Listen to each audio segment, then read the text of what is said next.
प्यार भरी जय माता दी आप सभी को।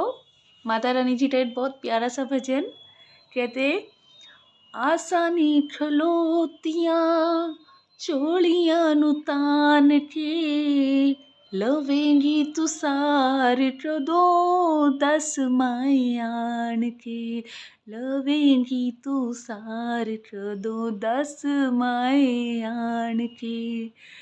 तरस से वटते ठावी न बच्चियां नू तरसावी, तरस से वटते ठावी न बच्चियां नू तरसावी, दवारा तेरा आसरा मेरा, दवारा तेरा आसरा मेरा।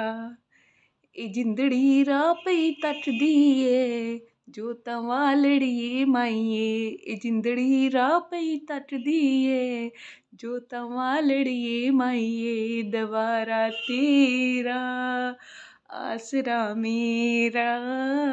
जय माता दी।